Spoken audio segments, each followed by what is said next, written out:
आज का आलोचना का विषय, वास्तुशास्त्र के सिद्धांत। मनुष्य प्रकृति की संतान है, उसे प्रकृति में रहना है।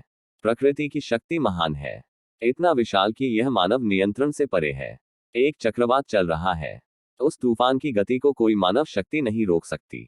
या भूकंप, उसे कौन रोक सकता है। इंसानों के पास करने के लिए कुछ नहीं है, लेकिन इन प्राकृतिक कृत्यों को बेबसी से देखते हैं या उनका शिकार हो जाते हैं। आज विज्ञान इतना आगे बढ़ चुका है कि लोगों ने विज्ञान को एक उपकरण के रूप में इस्तेमाल करके आज असंभव को संभव बना दिया है। लेकिन प्रकृति की सनक के आगे लोग अभी भी लाचार हैं। मनुष्य किसी भी प्रकार से प्रकृति के विरुद्ध जाने को तैयार नहीं है और मनुष्य के पास वह शक्ति नहीं है। लंबे समय से बारिश नहीं हो रही है। लोग नहीं कर सकते क्योंकि बारिश अपनी मर्जी से होती है। कई दिनों से एक बार फिर बारिश हो रही है। मनुष्य में उस वर्षा को रोकने की शक्ति नहीं है। प्राचीन काल में वास्तुशास्त्र की शुरुआत जब से हुई थी, उस समय लोग विज्ञान को लेकर उतना शक्तिशाली नहीं थे। आर्य ऋषि लोग तब समझ गए, प्रकृति की महान शक्ति की तुलना में मानव शक्ति नगण्य है। उन्हें यह भी इसका आभास हुआ कि मनुष्य प्रकृति को नियंत्रित नहीं कर सकता। इसलिए उन्होंने तय किया कि प्रकृति के साथ सामंजस्य बनाकर रहना ही जीने का सबसे अच्छा तरीका है। इस विचार से वास्तुशास्त्र की अवधारणा। वास्तुशास्त्र यह दिखाता है कि प्रकृति के सामंजस्य में रहकर जीवन में सुख, शांति और समृद्धि कैसे प्राप्त करें। वास्तुशास्त्र 3 महत्वपूर्ण सिद्धांतों पर आधारित है: दिशा, सौर ऊर्जा और 5 भूत।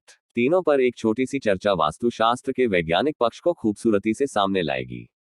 मैं अब पहले सिद्धांत पर चर्चा करने जा रहा हूं। दिशा। आमतौर पर 4 दिशा होते हैं, लेकिन थोड़े विश्लेषणात्मक तरीके से पहलुओं की संख्या 10 होती है।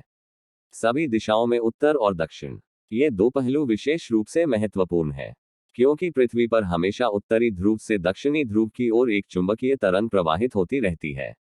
मनुष्य पृथ्वी पर रहते हैं, तो यह चुंबकीय प्रभाव उसके शरीर में भी मौजूद होना चाहिए।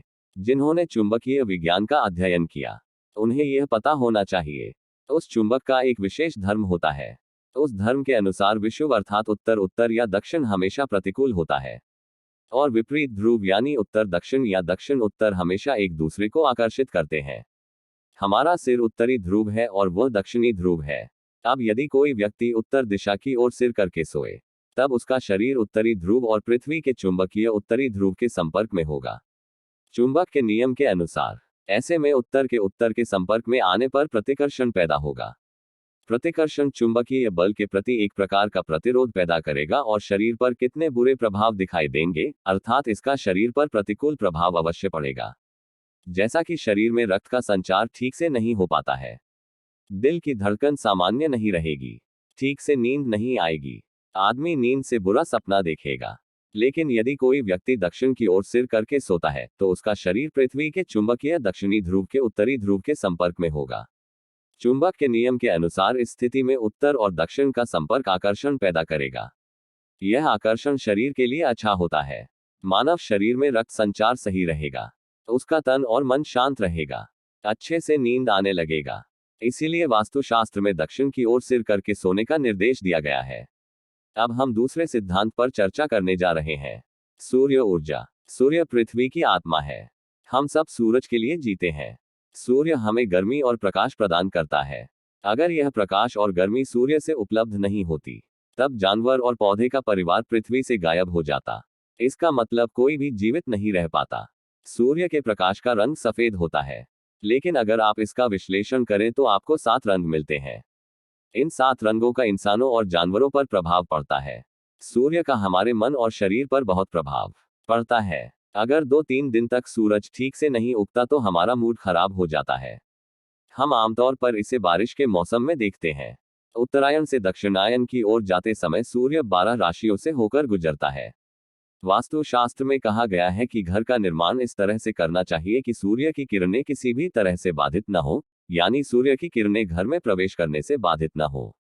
अब हम तीसरे सिद्धांत पर चर्चा करने जा रहे हैं: 5 भूत। मानव शरीर और पृथ्वी 5 तत्वों से बने हैं: भूमि, जल, अग्नि, वायु और आकाश। मनुष्य के पास इन 5 चीजों को नियंत्रित करने की क्षमता नहीं है, इसलिए वास्तुशास्त्र में इनके नियंत्रण का उल्लेख नहीं है। कहा जाता है कि इन 5 तत्वों का संतुलन बनाए रखते हुए मकान बनाते हैं, तभी घर वालों के बीच अच्छे संबंध बनेंगे। वास्तु के नियमों के अनुसार घर बनाने की प्रथा हमारे बीच लंबे समय से प्रचलित है। उदाहरण के लिए, घर के पूर्व की ओर एक तालाब और पश्चिम की ओर बांस रखने को अभी भी गांव में बहुत से लोग मानते हैं। वास्तुशास्त्र में कहा गया है कि घर के पूर्व और पश्चिम दिशा में पौधे लगाएं। यह वैज्ञानिक भी है। अगर घर में पौधे हों तो यह घर को ठंडा रखता है। फिर से, पौधे एंटीबैक्टीरियल के रूप में भी काम करते हैं।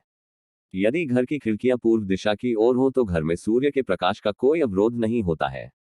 सूर्य के प्रकाश के मुक्त संचलन के कारण रोग पैदा करने वाले बैक्टीरिया मर जाते हैं। फलस्वरूप, पूर्व की ओर दरवाजे और खिड़कियों वाले कमरों में रहने वाले लोग बीमारियों से पीड़ित नहीं होते हैं।